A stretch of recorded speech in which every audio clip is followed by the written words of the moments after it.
Kalau kita mendialogkan, kalau kita tarik dalam konteks keberagamaan ya, kalau kita mendialogkan agama kepada orang-orang yang nggak percaya kepada teks suci, nggak percaya Quran, nggak percaya hadis, kan satu-satunya jalan untuk memuaskan nalar yang bersangkutan itu dengan logika. Betul, ya kan? betul. Ya, orang ateis misalnya atau orang non Muslim ingin tahu tentang Islam, perlu kan kita penjelasan-penjelasan yang logis itu. Betul. Nah, tanpa memahami kaidah-kaidahnya kita nggak akan bisa, kita akan kesusahan. Betul. Untuk merangkai kaidah-kaidah itu. Kalau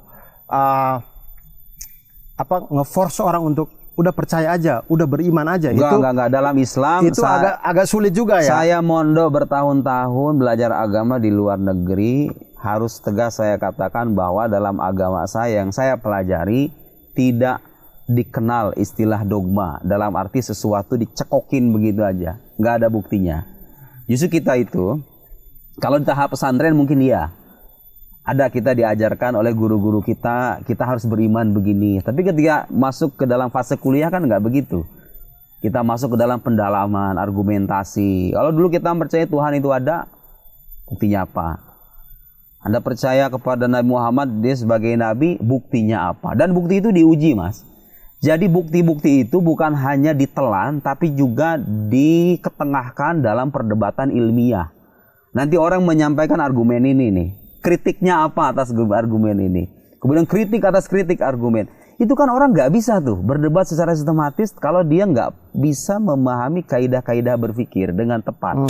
Jadi ini ilmu sebetulnya kalau kita pelajari bisa menghindarkan kita dari debat kusir, dari debat-debat yang kontraproduktif ya, dan itu sering kita jumpai kan di televisi, di media sosial, orang memperdebatkan tema-tema tertentu, tapi dia nggak punya orientasi yang jelas gitu loh. Ya.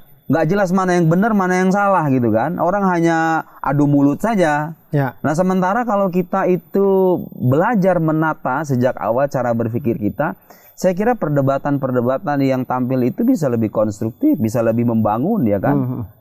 Medsos kita bisa lebih sehat. Betul.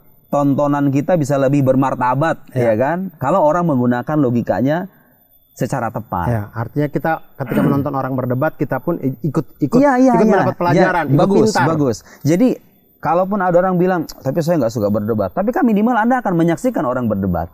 Di era sekarang ini ya, betul. Kita menyaksikan entah itu debat tertulis kah, entah itu debat secara lisan kah. Ketika Anda mengetahui dan memahami kaidah-kaidah semacam ini, Anda akan tahu gitu loh. Ini pandangan tepat, ini pandangan cacat. Ini pandangan harus saya terima, ini harus saya singkirkan. Ini pandangan harus kita adopsi, ini pandangan harus kita ingkari. Nah, untuk mengatakan